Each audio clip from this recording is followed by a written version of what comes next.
If you're enjoying this podcast from us here at Which, then why not become a Which member?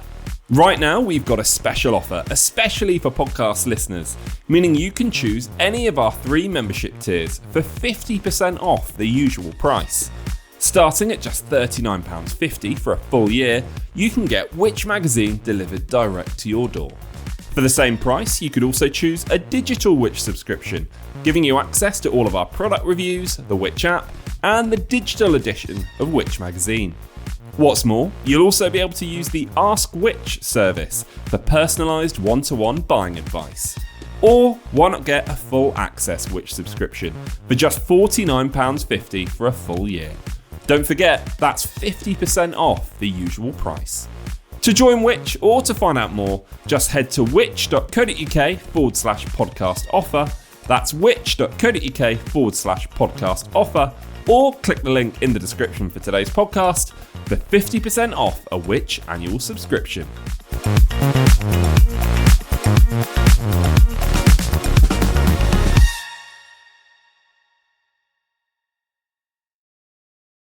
Hello and welcome to the Which Money Podcast, your weekly hit of money news and personal finance hacks to help make you better off. I'm James Rowe in for Lucia Ariano, and here's what's coming up this week.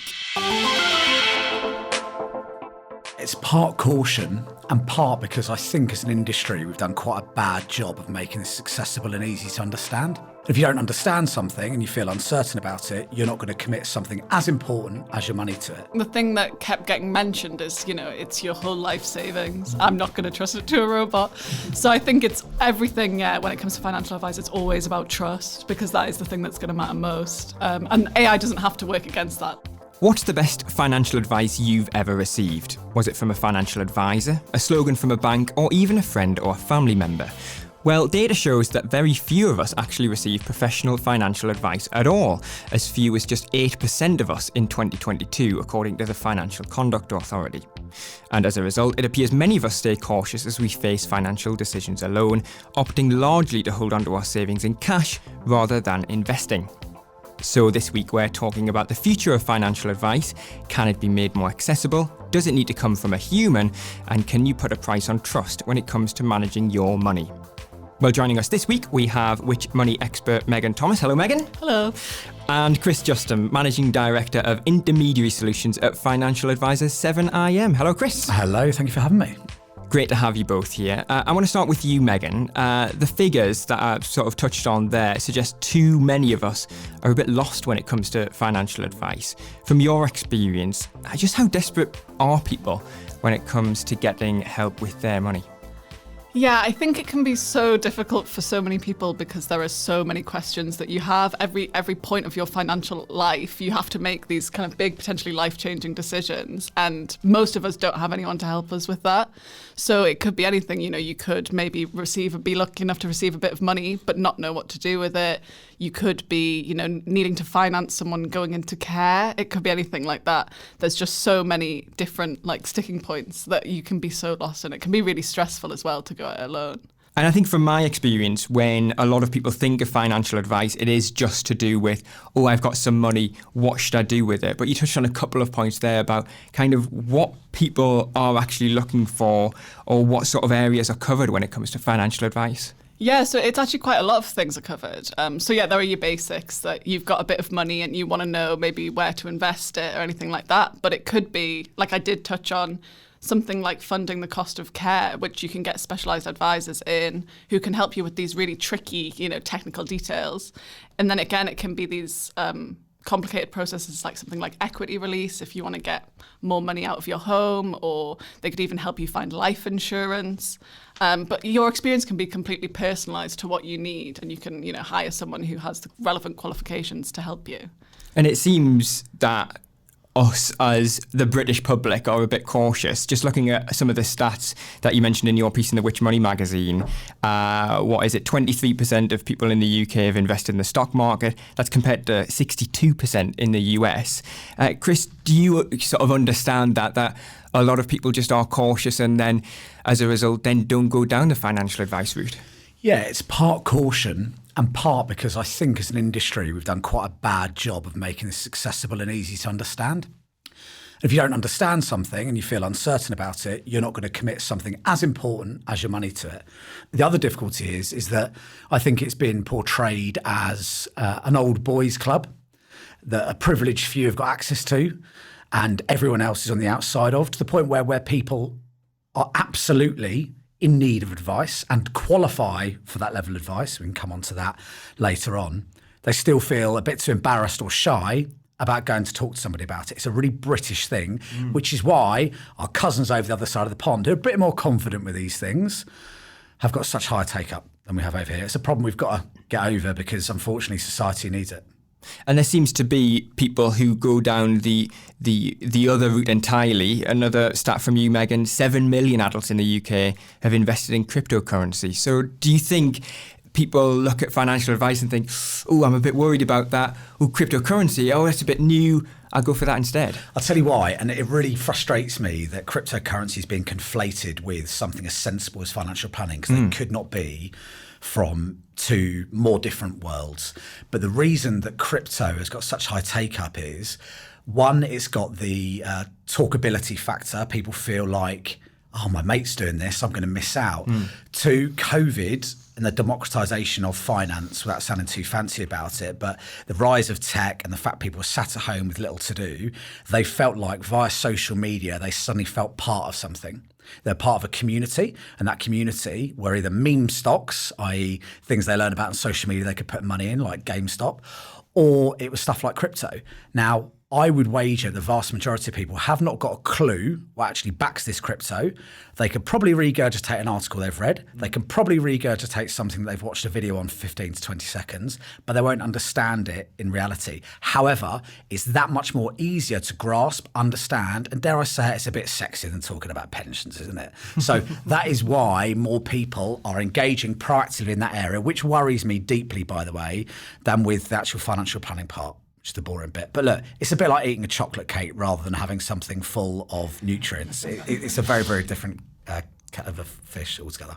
And off the back of everything Chris has just mentioned there, Megan, is it worth us touching on what Which says in terms of cryptocurrency? Yeah, I think from our perspective, if you're looking, for ways to grow your money or to plan for your future, it's not really the way forward. It's so high risk. If you really understand it and believe in it and you're willing to bet the money that you invest that it will work out, then that's obviously, you're entitled to do that. But a lot of people, I think, are thinking this is just like putting my money in the bank. It's going to grow. When you should only ever invest what you're willing to lose. And I'm so glad, Megan, you just said the word bet, by the way, rather than invest, because they're materially different things.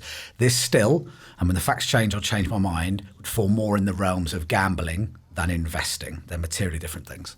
I'm glad we managed to touch on all of that. Some great advice there. Let's get back to financial advice, and sort of a point you made before, Chris, about maybe this is sort of like an old game, it's a bit outdated, or people see it that way. And I think perhaps another one of, is it a misconception, perhaps, that it's maybe even just restricted to just wealthier people. What do you say to that? I think there's a lot of truth in it, unfortunately. And I think that a lot of people in the industry would rather it wasn't like that. But from an advice point of view, and we need to separate between being able to invest, which you can do yourself, versus receiving advice that someone has to be regulated to give. Clearly, there's costs associated with that. And if there are costs associated with it and you have to run a business, you then have to work backwards from, okay, I need lights on in my business. I need lights on in the office if people are going to come and visit us. I need to pay for regulation. I need to pay staff. For example, national insurance costs have recently gone up. How does that then factor through into what I charge? And ultimately, what they're trying to do is balance what is a reasonable sum to levy for advice versus what also offers fair value for people. Now, consumer duty is a thing in our industry where the regulator is specifically trying to look principally at whether or not clients are being treated well, whether or not there are good outcomes as a result of advice. And there is a lot of focus on whether or not fair value is being provided. And the challenge is this, is that if you, let's just say, decide to go down the route of, as a planner, fixed fees, and you say that I've worked out that for every hour, a bit like a solicitor, I'm going to charge you X pounds per hour. And over time, the amount of work that's then done, let's just say, tots up to £5,000, because it might be, to Megan's point earlier on, it's not just about investment advice. It might be something like, we need to plan for long-term care because you're vulnerable and you'll need access to specific care in the future. We need to set up some trusts for you to make sure that money goes where you want it to should anything happen to you. All of that stuff, okay? It costs a lot of money. Now, if someone goes to them with just £50,000, and I say just, isn't that embarrassing the way I even say that? It's such a large sum of money. But if you're spending £5,000 of your £50,000, quite quickly you've worked out, well, how much value am I getting from that? Because to make that money back, immediately you're putting a hell of a hurdle in for your money. So here's the challenge for planners. They're then trying to work out, well, what amount of money do I think it would be reasonable to say that, yes, I can look after you and I can do a good job and charge what I perceive to be fair value? What amount of money is reasonable? It's very, very difficult indeed. And there is a massive advice gap in the UK. There are people who have had the benefits of the freedom brought to them with pensions, having their shackles unleashed. But then there's no one to stand in the middle and say, by the way, here's how you make sure you don't run out of it, in real simple terms. So super challenging. And I do think as a result of that, many businesses, unfortunately, do have to say no to people below a certain threshold, despite the fact that probably as a society we'd all agree that we would benefit from advice regardless of how much money we had. And Chris just mentioned there that threshold of the amount of money that a customer might need to get financial advice, that's been coming down, hasn't it? Yeah, so over the last 5 years, the number of advisors willing to take on someone with 50k or less has massively dropped. It's plateaued a bit since last year, which suggests maybe that we're at a kind of steady rate. But also the number of advisors willing to work with someone who's got less than 250k has also been going down. So 2019, the amount of advisors were prepared to deal with someone with less than 49k was 52%, so over half. And then just last year, 2024, went down to 26%. So it has to be said, a big drop. But then I guess, fees then come into that as well. Why are fees now so high? There was a change in 2012, wasn't it? That was quite important. Yeah, so it's a lot of what Chris mentioned, but yeah, so it's the Retail Distribution Review changed the way advisor fees are taken and got rid of sort of commission where advisors could get additional money from investment funds themselves for recommending them. But this created a bit of a conflict of interest and people were being put onto things that weren't necessarily right for them. So while that has pushed fees up, we think it's still ultimately a good thing. If we then move on then to looking at a phrase you use, Chris, this gap within financial advice, have we got options available to people that are cheaper or even free forms of financial advice? You can get free forms of advice, but they're not technically advice. So in the industry, there's a difference between advice and guidance, which to most people sound exactly the same. But it's worth trying to differentiate them here. So regulated advice, you're protected if you're given a bad recommendation from an advisor. You can complain to the Financial Ombudsman Service and you might be able to get some of that money back. But guidance is more general. They're not recommending you do anything. They're not saying invest in this, choose this product. It's more about explaining your options. But that, for a lot of people, is really valuable, and it's not necessarily a bad thing that they're not giving you a product to invest in. So some examples, it might be charities. So if you need help with debt, you could go somewhere like Citizens Advice. The Government Money and Pension Service runs something called PensionWise. If you're about to access your pension, they can give you really helpful information about what's available to you. They also have Money Helper, which again can help with debt. You could pay a smaller fee for financial coaching, which is a slightly different service. But again, it can just sort of point things out to you. It can be someone to talk to about money, but they can't give you that specific. They can't do it for you. Chris, it seems like there needs to be some sort of middle ground between financial advice and financial guidance. There needs to be something within that gap, surely. I refuse to believe that if I can go on to ChatGPT and get it to write a full best man speech, for example, for me, which I may or may not have done for a forthcoming wedding, that there can't be almost the same way with an algorithm following like a rules-based mechanism to provide people with guidance. The difficulty is, and Megan touched on it, the difference between guidance and advice is generalism versus specific. because everybody's circumstances are different. And the challenge is that without knowing exactly what the symptoms are, and therefore diving deeper into what the root cause of the problem is, and that's where you have empathy and coaching and emotional intelligence and the ability of a human to really listen and ask the insightful questions, you can't properly then diagnose the problem and provide genuine advice. So there will always be a gap. However, technology is coming on so fast now that you can get pretty close, and certainly making sure you point people in the right direction. Because again, coming back to the crypto stuff earlier on, there's such a big disparity between people who are doing proper planning, i.e., hey, how do I make sure I don't run out of money in the future? Or how do I make sure that I am not working until the day I die? Versus, I quite fancy taking a punt on this new meme coin released by the First Lady of the United States. Right, there is a massive gap between the two, and technology can fill that gap. It's just doing it in a way that people feel like they can trust, and a way that genuinely helps rather than causing problems. Do you think there's a gap in the middle for more human-based advice, or do you think we will end up going more into the tech side? I think from a human point of view, yes, because I'll give you an example. If I've got a problem and it's a health problem, I might feel okay about ringing 111. But if I'm genuinely worried, I want to sit in front of a GP and I want them to look at me and I want to see empathy in their eyes and I want them to listen and I want them to hear the whole 360 of how I'm feeling about it before I'm then told to go off and do what I want to do. If I go on Google and say, do you know what, I've got this, this and this, they'll go, well, you better start measuring up your coffin, son, because you're probably not going to make it. So I do think, yes, there is a gap and humans can fill it, but I do think both regulation and the government can provide both incentive and support to make it happen. Otherwise, if you rely purely on the private sector to do it, with one hand, you're saying to them, well, it'd be great if you can do this for social good, but with the other, you're creating real big barriers to enable them to do so. So there has to be a bit of give. I would like to see more humans involved in the process, because fundamentally what people do want is for someone to listen to them. Well, after the break, we will be touching a bit more on how technology could be used to make personal financial advice more accessible. We'll be back after this. Saving for retirement can feel daunting. The same goes for managing your money once you've stopped working.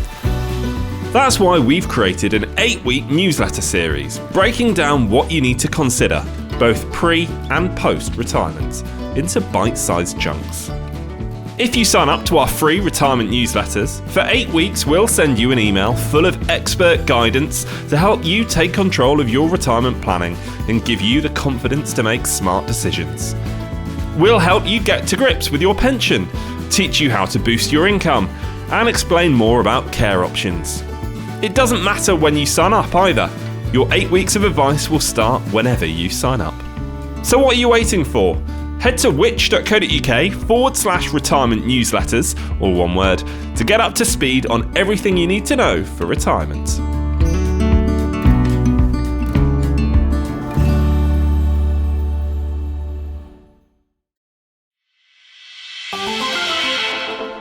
Welcome back to the show. Now, one solution for keeping costs down and making advice more accessible is better using technology. Specifically, in the finance world, there are two main triggers businesses can pull: AI, artificial intelligence, and something called targeted support. Megan, let's start with the latter. Can you just explain what targeted support actually is? So targeted support is a proposal that the Financial Conduct Authority, or the FCA, have announced, sort of looking for ways to bridge that gap and to create something more in the middle between advice and guidance.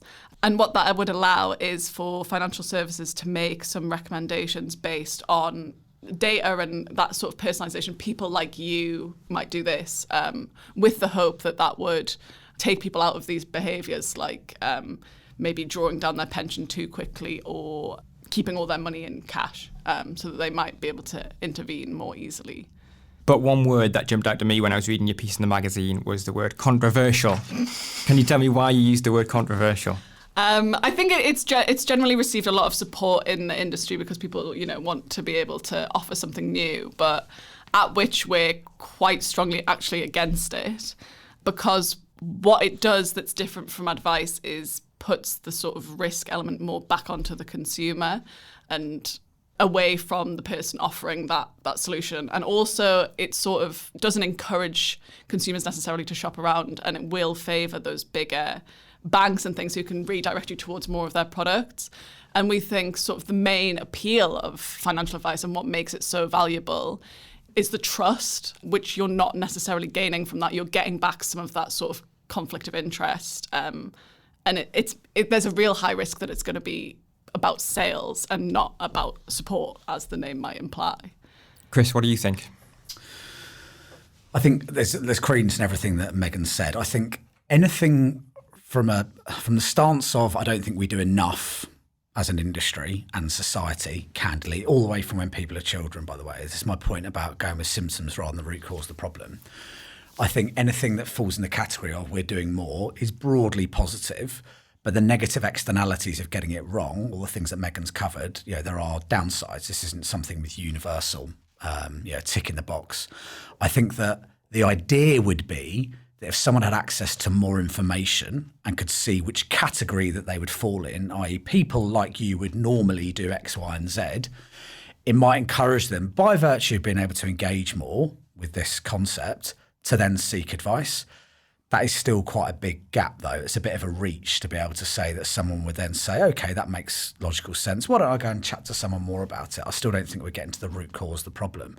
But to Megan's point, we are talking about the large organisations here. For example, the people who run the big pension schemes, stakeholder type products, who would be able to say, we've got a solution for you and for all of you. But we're not getting down to the nub of it, which is, I don't think we have a culture as a society of doing this properly.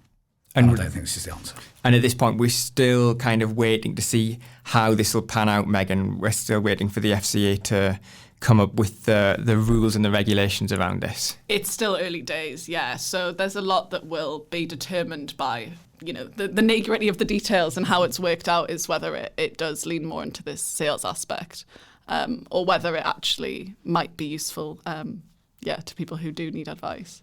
A moment or two ago, I mentioned AI, artificial intelligence. It's been the buzzword, hasn't it, over the past 2 or 3 years, not just within financial advice, but almost everywhere, really. It's being used to do some of the calculations and the grunt work behind the scenes, freeing up time for financial advisors to actually talk to clients. As a way of cutting costs, I think is a fair way of putting it. Chris, do you use it? Yeah, we do. We've adopted it in a number of areas in our business, and actually in areas that it's becoming commonplace for many others in the industry. So to your point, the way that we can reduce costs for clients and therefore reduce the threshold, i.e. that hurdle people have got to get over before that they can be served by a planner, you can remove costs. You can do two things. You can charge more, reduce costs in order to obviously maintain a margin. And there are things that AI allow you to do. For example, like write your report for you after a meeting. So you can invite AI or a representative, there are a bunch of companies who do this, to attend a meeting. And it'll just sit there in the background. Let's say it's either a Teams meeting or face-to-face, and it will just record. And what it will be doing is taking all of the information and then putting it into a template format, because everyone who works in the financial planning side of the industry knows having to write what we call suitability letters, which is justifying the advice effectively that you're receiving, is one of the most painful parts. And they can run into multiple pages explaining everything from risk profile to why certain things have been discounted and otherwise. And if the first draft of that has already been written by a machine effectively before you've even walked out of the meeting, then you have given your business back hours and hours of time. It also means you're able to spend more of your time in front of your clients, which is exactly what they want. They're not paying for someone to write a letter. They're paying, again, to be listened to and to receive advice. That's a good example. There's another one that I think is amazing, which is, as an industry, we're trying to do more where vulnerable clients are concerned. Now, don't think about the traditional term of vulnerable, which might be sort of someone cowering or meek or otherwise. There's lots of things clearly in society which would categorise us as being susceptible to not either receiving or understanding the things that are being given to us in a way that is correct, or not being confident or capable of making the decisions ourselves, all of that stuff. And sometimes, even with the most empathetic or understanding individual providing advice, there can be blind spots or Achilles heels you're not aware of. And there's this amazing bit of kit that can listen to a call, for example, and can identify if someone either seems distressed, worried or otherwise, and then flag to you afterwards. So it's almost like a fail-safe to make sure that if someone hasn't quite picked up on it, because we're all human beings, we're all fallible, that you're then able to revisit and see if there's anything more you can do. So there are loads of areas. All of them thus far, from my perspective, are positive. We're not talking rise of the machines in a Terminator fashion. It's the positive stuff here. And the way you explain it there, to me at least, sort of gives me a better understanding of what it would actually be used for. Do you think it needs to be a lot more transparent to customers out there who would typically avoid financial advice, where they might find out, oh, this financial advisor is using AI? You want to try and get across to them what it's being used for, and to tell them, well, actually, it's actually reducing your costs as well. We need to try and get that information out there a bit more. I think that's fair. And I think the more transparency that we can provide, the better, because otherwise we're in a situation where it's almost like blacksmiths at the turn of the last century, where they're all fearful of losing their jobs and what it's going to mean for society, because cars are then on the scene and the rise of Ford and motor cars and everything else. But then you end up having a massive pivot in society from people who are blacksmiths, forging horseshoes, who then go to work on the production line. And I think the more you're then able to remove that fear, the better. But the big thing for me on that, though, is transparency and honesty, because I think more and more people are deferring to, let's say, writing press releases or investment pieces or otherwise using artificial intelligence. That's fine. But I think when we then get onto videos and you're able to send off a Chris... using a phrase like the quick fox jumped over the X, Y, and Z. And as a result of saying a sentence for 30 seconds, they're then able to take any amount of text that you send it and have it as though you're sat there providing that information. Now, things like that, unless you're careful, they don't give you more time back and create trust and otherwise and create a positive. They end up creating a barrier because it feels like you're not talking to your planner.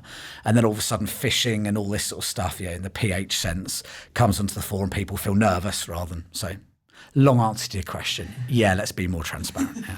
And people do want that face-to-face time with financial advisors, don't they? Megan, you spoke to some Which members about their experiences. They really do want that time sat in front of somebody to get that advice, either face-to-face or on a screen, I guess. Yeah, absolutely. I think the thing that kept getting mentioned is, it's your whole life savings. I'm not going to trust it to a robot.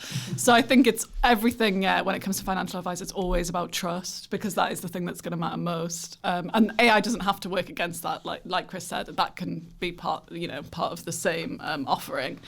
But yeah, almost everyone I spoke to, it was the most important thing was that there was someone that they could talk to and that they could trust, who might be able to explain to them things that they don't understand. Yeah. So framing is everything, because in some of these meetings, by the way, when the computer is invited, it's so weird to make it sound like a human, isn't it? It becomes a talking point, and you also are able to say, this is recording everything. Every question you ask, everything that's discussed. There's then no intervention, if you like, from a human saying, I didn't quite want that part recorded, because it's all there. So actually, it does provide greater protection and greater transparency and trust, providing it's used correctly. Well, we've covered so much there, haven't we? I think it's best that we wrap up with trying to figure out where the best places to go are for financial advice or guidance, which you mentioned before, Megan. For the average person in the UK, where should they go? Yeah, so if you're looking to find an independent advisor in your area, there's services like Unbiased and Vouched For that you can use to search for maybe specific things that you're looking for, maybe specific qualifications.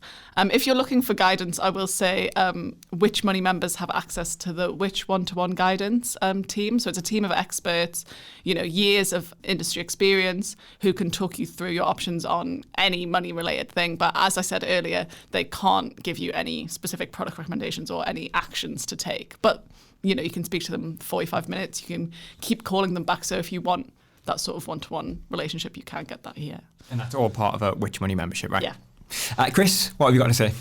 The internet is your friend here, and I think it allows you to do a huge amount of due diligence to make sure you can find the right person for you.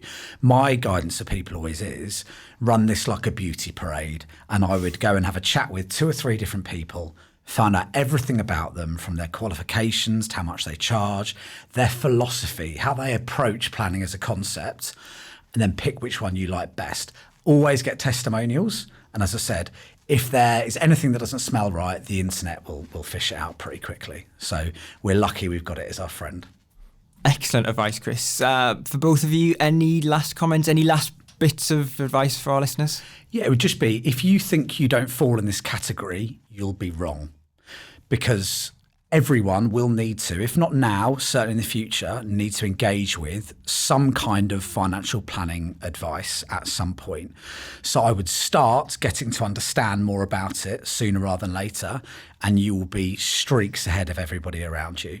So my guidance is engage with it, ask the internet questions, and start sooner rather than later. You will thank yourself when you're old and grey. Some excellent advice. Hopefully everyone out there heeds it and takes it away with them. Well, we've covered so much and some brilliant advice. Chris, Megan, thanks so much for joining us. Thank you. Thank you. Well, a huge thanks again to Megan and Chris for coming on the show today, and to you for listening to this week's episode of the Which Money podcast. If you enjoyed today's show, then please do hit subscribe to make sure you catch on new episodes as soon as they drop. For daily money news and advice, you can find us on social media at Which Money and online at which.co.uk/money. And we also have a free money newsletter which is delivered to your inbox every Monday. To sign up, visit which.co.uk/money newsletter. This episode of the Which Money podcast was presented by me, James Rowe, produced by myself and John Weeks, edited by John, and recorded by Rob Lilly-Jones.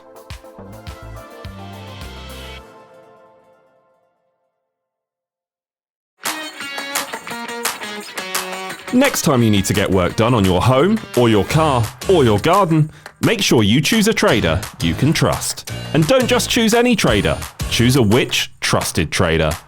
Our trading standards professionals only endorse traders who've passed our rigorous assessment that includes credit reports, customer satisfaction surveys, reference checks, and interviews. When we say a trader's good enough to display our Which Trusted Trader logo, you can trust us. But don't take our word for it. Search Which Trusted Traders online to see our directory of around 4,000 traders.